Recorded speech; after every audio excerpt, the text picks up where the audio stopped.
Matt here with TTQA. We are out on Range 1 as sponsor Range Day.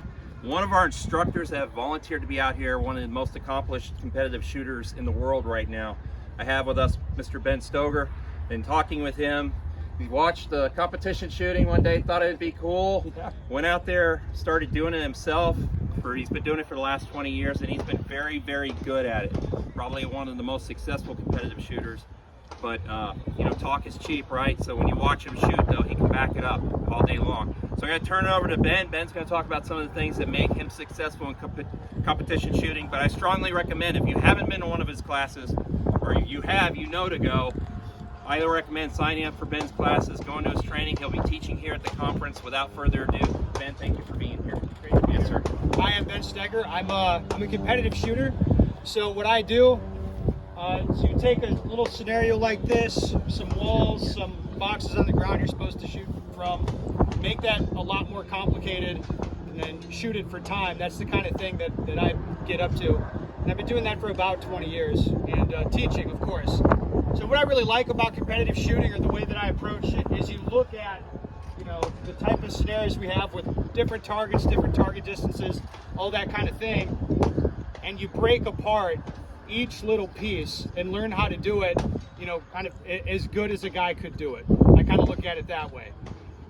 So to make a little example, for me it'd be nice if I can draw the pistol about as fast as my arms can move, and then I can shoot as fast as I can pull the trigger at a target at closer mid-range. Like that for me, like, all right, I think that'd be a pretty good place to be, to shoot as fast as I can pull the trigger and manipulate the gun as fast as my arms move. So what that requires is breaking it apart into its constituent pieces. So there's how I grip the gun, you know, the mechanics of drawing the gun, and then, you know, it's like the recoil control part of shooting the gun rapid fire. So I just want to talk about those three quick pieces, and you know, then I guess we'll take any questions that you have. So first, when it comes to gripping the pistol, I like to do it nice and simple with my firing hand. Wrap it around the pistol, hold it high up in the back strap. That's what I like to do. With my support hand, I wrap it around and I crush, make contact with the pistol all the way around. Now, the position of your hands is pretty simple for people, but I think the tricky question is what to do about pressure. And what I say to do is hold the gun with your hands, just your hands and not the rest of your body.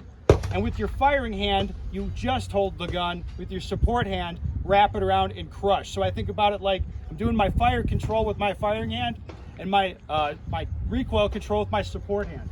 Now, if I use all the muscle I can, so I'm gonna, eyes and ears please, by the way.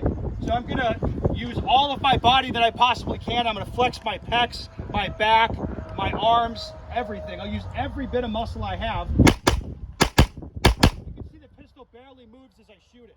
But if I start trying to shoot multiple targets, something like that, that technique's not going to work for me because I'll be twisting around having to shoot a lot of targets quickly.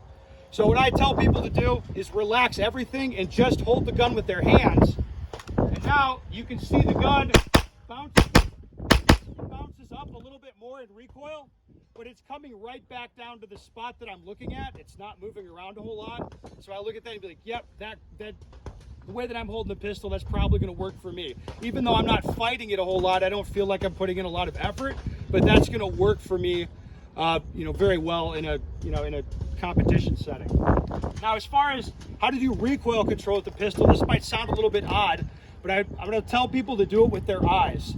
So what I mean is, if I aim at this plate and fire a shot into the center, you can see my Glock goes up and recoil a little bit after I fire that shot.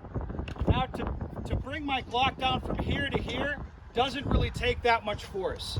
So if I feel like I'm fighting a battle with the gun, like fighting the recoil, what I'm probably doing is pushing down into the recoil, getting that anticipatory push.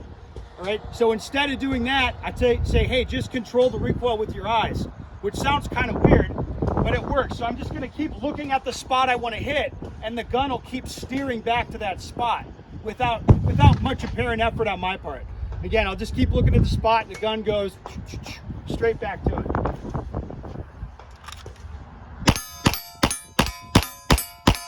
can see the pistol comes right back down for me, right back to that spot. Okay? So there's grip, There's the recoil control component, and then the draw component. That's pretty simple. Wherever my hands are, I'm just going to go to the holster, disengage any retention devices if I have them. I don't today because I have to show off for you guys, but disengage that. And then step 2 is just look out to that spot on the target and bring the gun up to that spot. Doesn't take too much training before I can look to a spot, bring the gun up, and I'll just grip it the same way every time.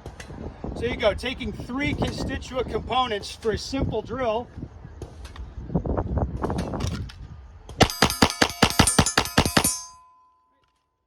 So there you go. So 3 components for like a simple thing just like this. So for competitive shooting, like what I do, is taking any scenario that I can come up with.